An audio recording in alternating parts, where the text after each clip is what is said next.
What is going on today, guys? Tomcat here, and today we are going to be doing a drift build of a very highly requested car, and that is the Nissan Skyline R34 GTR. Now, the R34 GTR is probably the most popular car on the internet, closely followed by the R35 GTR. And there's good reason for that, but I feel like sometimes the R34 GTR can get blown a little bit out of proportion on the internet, but it depends. It all depends on where it's being talked about, I guess you could say. There's our friend the R35, the most popular car on Car Throttle. And here's our subject today, the R34. Now, we're going to be doing a very specific drift build, actually. We're not going to be going crazy on horsepower, but we are going to be giving it a generous amount. Because you got to keep in mind, generous amounts of horsepower and insane amounts of horsepower are two different things. I would say generous is around 500 to 600, whereas, you know, insane is like 800 to 1,000. We're going to be somewhere in the 600 to 700 range. So, we'll let her talk later. Let's go ahead and head to the upgrade shop first, and we're going to go ahead and do brakes and suspension right off the bat. And the other thing, though, that I wanted to mention is I am obviously going to keep the RB26 DETT in the car. I don't know why I said DETT. I mean, it's the technical name. It's the technical, it's the technical full name to the engine. But at the same time, you can just say RB26 because everybody knows it's DETT anyway. We could swap it over to a single turbo, and I'm thinking there's actually not that much of a point in swapping over to a single turbo on this car. I kind of want to keep it twin turbo, but let me just see. Yeah, you know what? With the horsepower goal that I have for this car, I think keeping it twin and keeping the power band smooth is going to be a pretty decently good idea. Get carbon drive shaft in there. Actually, I just realized I'm going to have to do all of that again because I forgot to swap it to rear-wheel drive, which is a really, really, really important part of this test. And, God, dude, if I put that 5.7 V8 in there, oh my God. I don't even, I'm trying to think of how angry the internet would be at me for putting a V8 in an R34. That would be like, that's like the #1 sin in the car community, I feel like, one of them anyway. Jeez. Get you in there as well. Now we can put a race diff in it. Now we could, there we go. Sometimes a little bit of menu lag, but wheels and tires now. And let's see, for tires we're gonna run streets. And actually, you know what? Let's try running sports on this car, just to give it a shot and see how it does with the sport tires. Let's see. Let's upgrade to 265s in the front and the rear. Actually, in the rear, since we swapped it, let's go 265 front, 275 in the rear. Just a little bit more in the rear. And now for wheels, let's see. Honestly, I feel like a nice set of HREs would complement this car pretty well, but like the Enkei NTO3Ms look really good. I mean, I feel like some people might think they're kind of a complicated wheel design, which they are, but they still look good. They still pull off the look pretty well without looking like overly complicated or something like that. The Fisk FM10s look nice. They got a little bit of dish to them, not too much, but just enough dish to where it looks cool. And the 57s, the Graham Light 57s do look quite nice, but ooh, clean. The P101s look clean on this car. Just a couple more wheels I want to look through, because wheels are so...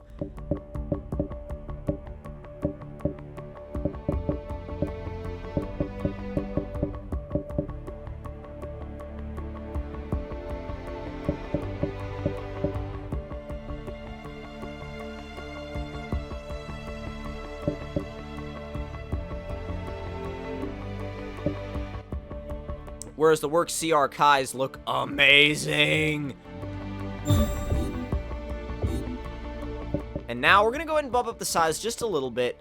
We could do 20s, but I feel like 19s is going to be a good size. We started out with 18s. We'll go up to 19s. Generally, going up one size in wheel size, or like going up 1 inch in wheel size, is a really good rule of thumb because, I mean, like for example, on my actual car, my FRS, I went from 17s to 18s.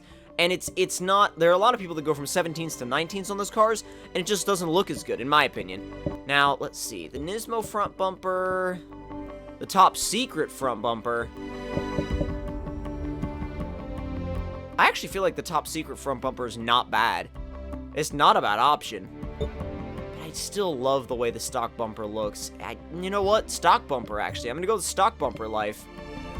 Top secret wing. I mean, you know, we could go full out total drift car status, or we could take the wing off. Taking the wing off, I mean, wingless R34s are quite cool, but I kind of want to do a top secret wing just because drift car. But the thing is, if we do the top secret wing, then I feel like we kind of should probably do the top secret bumper with it. Now, rear bumper. The Abflug is okay. The June is iffy. The Nismo is eh. And the top secret, I do like the little, kind of like the little winglets on the top secret, so I'm going to go with that. The bumpers on this car aren't that, they aren't that crazy as far as how much they differ from each other, but yeah, the top secret side skirts do look really nice. The top secret kit flows really well on this car. Now it's time to upgrade the power. And like I said, we're shooting for somewhere between 600-ish horsepower. Between 600 and 700, I think. And as a good range for this car, in my opinion, I think it's not gonna overdo it per se, but you know what, actually, I'm gonna actually dial that back a little bit. I'm gonna say between 550 and 600. 550 and 600 is gonna be my goal. So we're gonna actually avoid camming it for now. And we're gonna go ahead and upgrade the turbos. 453. 459. We may actually have to do a cam if we want to get into the 500s. Let's see, race pistons, that's 488. And let's see, bore it out a little bit. That's 518, so we can get into the 500s without camming the thing, but I still want to go ahead and cam it just to see what we can get. That's 666. So, I don't know if I want to go full out race cam. I actually... 611? 611 I feel like would be a good kind of ballpark for this car. It's not going to be too insane, but it's still going to be very powerful. Let's see. Kind of want a little bit less. Actually, no. We'll keep the half a degree of negative in the rear, and we'll add half a degree. We'll add like 0.2 of a degree in the front. And then we'll drop the ride height down all the way. And let's see. Diff, we want everything up to 100. And we're going to go ahead and apply it. Now we're going to go ahead and see how it does. And I think the biggest thing with this car, figuring out how it does, is going to be based a lot on... It's going to be based a lot on turn-in. And how it makes the transition from being an all-wheel drive car to being a rear-wheel drive car. That's very important now that we've swapped it over. We're going to actually go ahead and drift at Limerock. I enjoy drifting at Limerock. I think it's a fun track. I think it's weird because I didn't really drift at Limerock too much until I actually went to Forza Fuel, and there were like so many consoles there running Forza 6 that whenever I had like a little bit of downtime, I would sit down and either race or drift. And, you know, Limerock was one of the tracks that I enjoyed drifting at. So, I definitely think it's a fun track for sure. Good grief, that sound. Those rears warmed up a little bit. A little bit of a donut, burnout, you know. So far, it translates to being a rear drive car pretty well. Alright, now it's time for you to get in a straight line, you unwieldy beast. It's got no problem spinning up the rear tires, that's for sure. Man, it's touchy.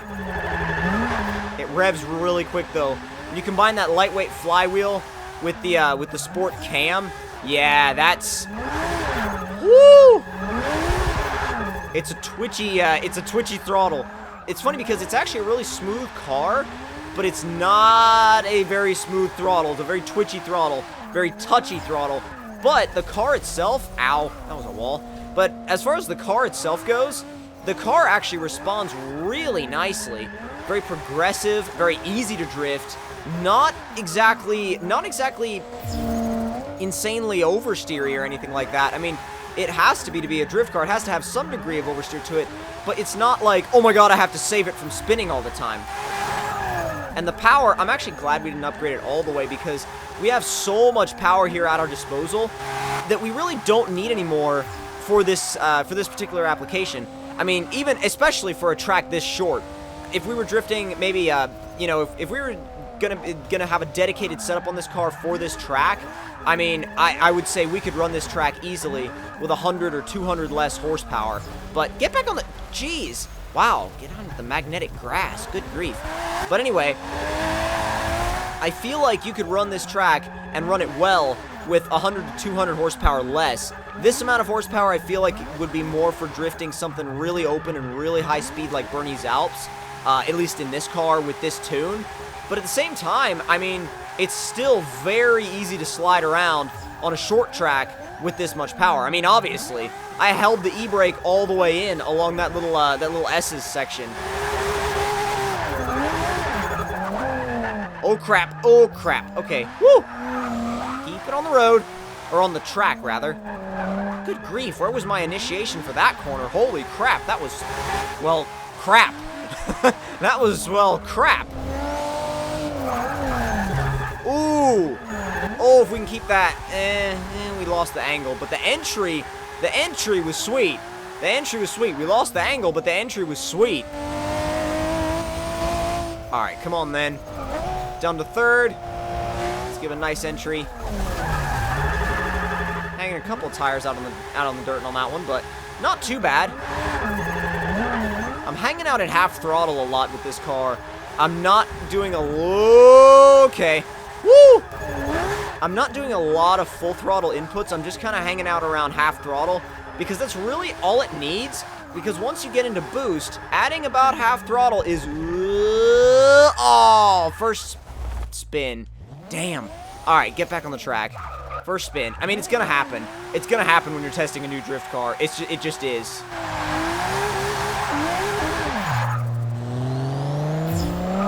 Let me just demonstrate the turbo lag. And floored. And there goes the boost. And once the boost hits, I mean, it's like, and you're in boost and there's no turning back now. Bye! I love that hill corner. It's so much fun. You're not like, the car feels weird going up the hill, but at the same time, it still feels, I don't know, it still feels controllable. It's a sensation you gotta get used to.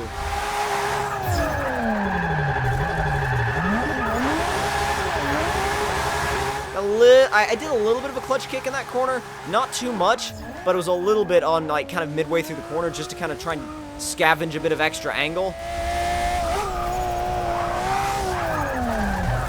Ooh, come on, nail it, yes! That was a pretty clean entry. I love that corner. I love that first corner, or this first corner. We're still on the first corner. That first sweeper, because you can get such a nice entry into it if you, if you set up right off the straightaway. Brought it back. It was not, I wouldn't say that was effective angle, but, and we're back off the track again. Jeez, come on, get back on the track, dude. Dang. All right, you know what? You know what it's time for? It's time for some first person. Because right at the point when I start to get, like, squirrely and all over the place in third person is right about when I switch to first person and everything changes. Kind of like when the Fire Nation attacked, but we'll gloss over that.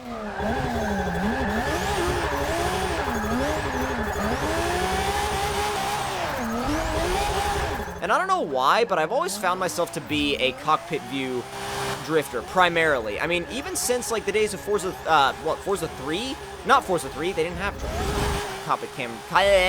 cockpit cam in Forza 3, I don't think, if I'm remembering correctly. If I'm remembering correctly, they didn't, but, or maybe they did. Good grief, I'm gonna go and look that up after this video, and I feel like, I feel really bad about the fact that I'm not remembering it, like, straight off the top of my head, because I played so much Forza 3, but still. Alright, come on. Come on.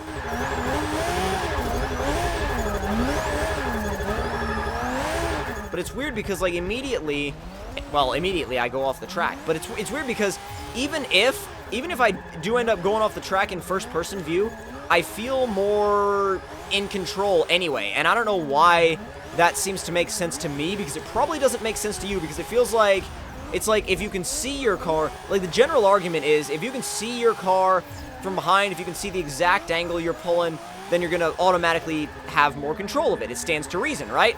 Not always the case. Not always the case. If you get used to first-person view enough, you can have so much more feel for the car in first person than you ever could in third.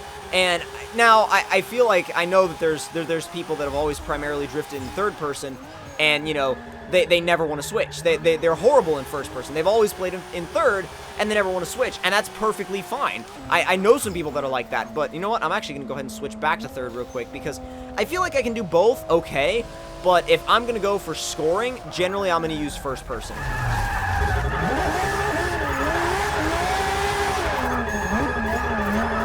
One more lap, come on. Keep it up, okay.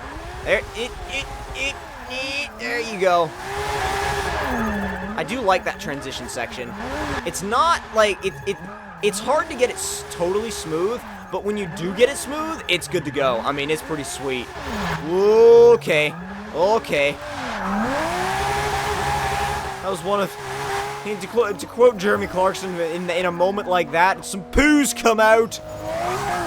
But seriously, it's that moment when you feel the car go a little bit further angle-wise than you wanted it to, and you see the grass, and then you see the wall, and you're like, yeah, let's not go that way. Oh, crap. Alright, just keep going down the hill. Stay to the inside, there we go. There we go. Alright, so if you guys enjoyed this drift build of the Nissan Skyline GTR R34, then don't forget to leave me a like. Tell me in the comment section down below what you guys thought of it. And if you're new to my channel, don't forget to subscribe for more drift builds like this one. And hope you guys enjoyed, and I will see you guys in the next one. Talk to you guys later. Celebratory burnout.